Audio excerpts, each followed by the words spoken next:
배움을 멈추는 순간에 내가 죽는다는 생각을 가지셔야 돼요. 내가 죽는다는 생각을 가진다고 그러면 생각보다 버텨내는 것들에 의해서 상위로 계속해서 올라가고 있는 일들이 매일 벌어지더라고요. 가장 위험한 생각이 남과 비교하는 겁니다. 저는 어디하고 비교하냐면 어제의 나와 비교하려고 노력합니다. 퇴직 이후에 제가 했던 가장 중요한 두 가지가 뭐냐면 중년이 되면 예전처럼 애써도 잘 안 바뀐다고 느끼는 분들이 많은데요. 노력하는 방식도 달라져야 할까요? 중년이 되고 난 다음에는 노력하는 방식들이 좀 바뀌어야 된다고 저는 생각합니다. 그러니까 예전에 중년이 되기 이전까지는 사실은 플러스적인 배움을 갖다 계속 해왔는데 중년 이후에는 좀 마이너스적인 배움들을 많이 가져야 돼요. 불필요하게 사실 우리가 우리 몸에 삶의 군더더기가 많이 끼어 있습니다. 그래서 이런 군더더기들을 갖다가 떼어나는 공부들을 하는 것들이 가장 중요합니다. 그 가장 대표적인 것 중에 하나가 뭐냐면요. 우리가 사회적으로 직장 생활하면서 갖게 된 경력이라는 것들이 있는데 이 경력에는 알게 모르게 그 경력에 나에게 짐이 되는 요소들이 많이 있습니다. 그래서 이런 짐이 되는 요소들을 갖다가 빼내고 그 빼낸 자리에 새로운 것들을 채울 수 있게 그렇게 가져가야 됩니다. 그래서 퇴직 이후에 대부분 다 노력을 많이 하는데 그 중에서 노력하면서도 가장 힘겨워하는 사람 중에 하나가 누구냐면요. 직장 다닐 때 고위직까지 임원까지 올라가시는 분들이 퇴직 후에 굉장히 많이 힘들어하세요. 왜 그러냐면 다 배웠다고 생각을 하거든요. 모든 걸 다 알고 있다고 생각해요. 근데 사실은 그것들이 허상에 불과한 분인데 퇴직 후에 나와서 할 수 있는 것들이 임원 생활하면서 배워서 했던 것들이 퇴직 이후에 도움이 전혀 되지도 않는데 그걸 갖다 그대로 가지고 있으면서 배움의 자세를 갖다 가져가지 못하기 때문에 벌어지는 일들입니다. 그래서 퇴직 후에 배움의 자세는 딱 한마디로 정의한다 그러면 마이너스적인 배움을 가져가야 됩니다. 절대로 퇴직 이후에도 플러스적인 걸 가져가시면 안 돼요. 많은 걸 내려놓으면서 그 내려놓은 자에 차근차근 하나를 채워가는 것들이 첫 번째 부분이고요. 두 번째 부분은 이제는 직장 생활할 때까지는 넓게 얇게 해가지고 모든 지식들을 갖다 섭취하는 것들이 쓸모가 있어요. 근데 퇴직 이후에 중년 이후에는 좁고 깊은 것들이 아니면 절대로 사용할 수가 없습니다. 직장 생활이나 이런 데들은 넓고 얇은 지식에 의해서 정해진 회사가 만들어준 매뉴얼에 의해서 움직여지는 것들이 많은데 퇴직 이후에는 자기가 자기 주도로 해나가는 것들을 하려고 그러면 좁고 깊은 것들을 알아야 되지 어설프게 아는 것들은 늘 문제가 됩니다. 쉬운 예로 내가 이런 얘기를 해드리면 아마 정확하게 이해가 할 거예요. 저희끼리 그 임원끼리 모여가지고 가끔 하는 얘기가 있는데 저희 같은 경우는 임원들을 했기 때문에 회사 내에서 보통 조 단위 구매까지도 해본 경험이 있는 사람인데 이런 사람들이 밖에 나와서 실질적으로는 붕어빵 장사도 못합니다. 왜 그러냐면 장사의 가장 기본적인 로직을 갖다가 서류로만 했고 전략으로만 했기 때문에 실질적으로 길거리에서 붕어빵을 파는 그런 장사에 대한 현실적인 상인의식에 대한 것들은 전무하기 때문에 그렇습니다. 이게 왜 그러냐면 깊게 실질적으로 배움을 갖다 가져가지 못했기 때문에 그렇습니다. 그러니까 직장 생활하면서는 대부분이 넓고 얇은 것들을 갖다 전략적으로 수립하는 것들에 필요한 것이지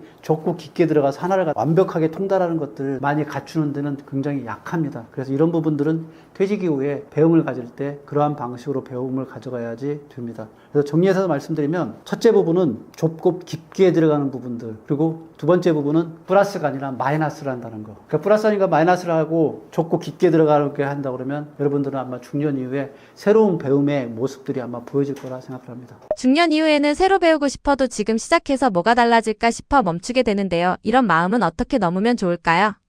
새로운 걸 갖다 배우러 갈 때 가장 장애가 되는 것들이 이거 같아요. 지금 배운 것들이 어떠한 쓸모를 내 인생에 발휘해 줄 것인가 이런 생각들을 많이 호소를 하더라고요. 그래서 지금 당장에 해야 될 많은 배움에 대한 요소들을 다 놓치기 때문에 그래서 제가 이분들한테 드리고 있는 가장 핵심적인 건 뭐냐면요. 그렇게 해서 배움을 놓는 순간에 무슨 일이 벌어지냐면요. 여러분들은 죽음으로 가는 겁니다. 이게 세상이라는 게 참 묘하더라고요. 이게 꼭 물길 같아요. 물길 속에 있는 사람이라는 건 물고기라고 놓고 물고기가 계속 헤엄쳐서 상류로 올라가려는 그런 헤엄을 치지 않고 그대로 멈춰져 있으면 하류로 그대로 끌려 내려갑니다. 그래서 활동하고 뭔가를 갖다 배움을 하는 부분들이 없을 경우에는 그 배움을 멈추는 순간에 하류로 끌려가서 삶이 인생의 가장 하구까지 밀려가는 형태가 벌어집니다. 그래서 중년 이후에 이때는 중요한 선택을 해야 되는 게 뭐냐면 지금부터는 내가 배움을 위해서 뭔가를 갖다 배워서 이거 갖다 쓸모를 만들겠다 이것들이 아니라 내가 여기서 배움을 멈추는 순간에 내가 죽는다는 생각을 가지셔야 돼요. 내가 죽는다는 생각을 가진다고 그러면 하루에 무엇인가 하나라도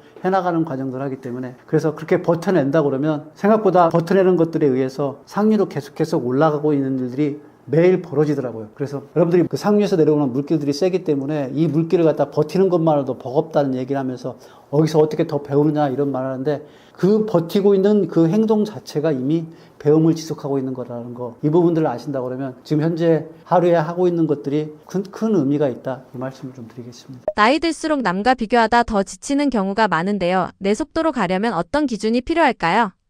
가장 위험한 생각이 남과 비교하는 겁니다. 그래서 저는 저에 대한 것들을 비교할 때 어디하고 비교하냐면 어제의 나와 비교하려고 노력합니다. 그러니까 어제의 나보다 못하면 안 된다 하는 생각으로 오늘 하루에 조금이라도 더 나아가려고 하는 그런 마음들을 갖지, 남과 비교하는 것들은 너무 나를 힘들게 만들더라고요. 왜 이런 말씀을 드리냐면, 사실은 직장에 지금 저는 이제 퇴직해가지고 5년이 됐지만 아직도 직장 내에서는 내 동기들 중에는 직장 내에서 직장 생활하는 친구들이 있습니다. 이 친구들은 이미 거의 대표이사가 다 되어 있는 상황이기 때문에 그 친구들하고 자꾸 비교하다 보면 나는 왜 그때 그랬을까 하는 생각들 하는데, 어제의 나와 비교하면 어제 내가 했던 것보다 지금 오늘 더 열심히 사는 것들을 통해 가지고 어제의 나와 다른 내가 있다는 걸 갖다 깨닫는 순간에는 내가 내일도 오늘의 나보다 더 조금 더 열심히 사는 나가 된다, 이런 생각을 갖게 되면 앞으로 나아갈 수 있는 부분이 충분히 생기는 것 같습니다. 근데 그걸 갖다가 남과 비교함으로 통해 가지고 하다 보니까, 그래서 내 속도에 대한 것들을 잃어버리고서 자꾸 다른 사람들과 같이 가나가기 위해서 오버페이스를 하는 경우들이 있는데, 이런 오버페이스들 때문에 사실은 오히려 더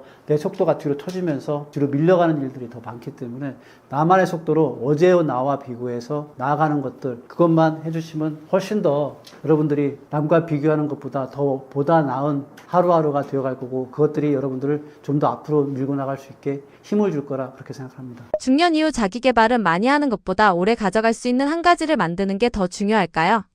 많이 하는 것보다 오래 하는 것들을 좀 가져가는 것들이 굉장히 중요합니다. 그러니까 아까 배움의 자세가 마이너스라는 얘기를 했잖아요. 이게 마이너스를 하는 가장 큰 이유가 뭐냐면요, 많은 것들을 하려는 게 아니에요. 오랫동안 내가 해나갈 수 있는 것들을 찾아가는 과정인 겁니다. 저한테 가장 중요하게 오랫동안 해나갈 수 있는 것들이 뭐냐면요, 저는 퇴직 이후에 제가 했던 가장 중요한 두 가지가 뭐냐면 책을 읽는 것과 글을 쓰는 거였습니다. 이거는 내가 많이 할 수 있는 것들이 아니라 하루하루 매일 지속할 수 있는 것들이라는 생각 때문에 그걸 해왔고, 그래서 사실은 책 읽기와 글쓰기 이 부분들이 있었기 때문에 중년 이후에 내가 삶의 방향을 가져갈 수 있는 자기 개발이 가능했던 것 같아요.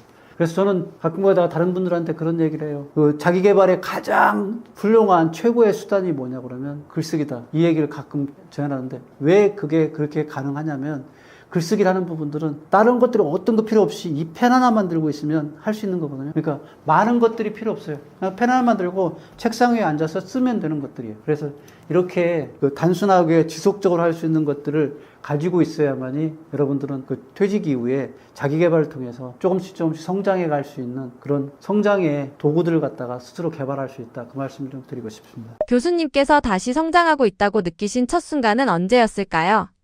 제가 가장 성장하고 있다고 느끼는 순간은 아무래도 결과물들이 많이 그렇게 성장이라는 것을 만들어 놓았던 것 같아요. 가장 첫 번째로 내가 성장했다고 느꼈던 것들은, 제가 2010년 10월 1일 날 퇴직을 했는데, 제가 2020년 10월 1일 날 퇴직을 했는데 2021년 3월 25일 날 책을 출간했어요. 그러니까 책을 출간하기 위해서 10월 1일부터 퇴직하자마자 매일매일 글을 썼던 그것들을 모아가지고 책을 내는 순간에 내가 이제 성장했구나 하는 것들을 많이 느꼈습니다. 첫 번째 성장했던 거고요. 두 번째 성장을 느꼈던 거는 뭐냐면, 제가 박사과정을 2022년에 박사과정을 들어가서 내가 2025년에 박사과정을 통과해서 박사가 됐는데, 그때 박사를 딱 통과하고 났을 때 그때 성취감을, 내가 성장했구나 하는 성취감을 느꼈고요. 세 번째 부분은 그 이후에 이제 제가 교수를 임명되기 위해서 대학을 여러 군데를 많이 지원을 했었습니다. 근데 이 남서울대학교에 딱 합격해서 전임 교수가 딱 됐다고 딱 통보를 받는 순간에 그때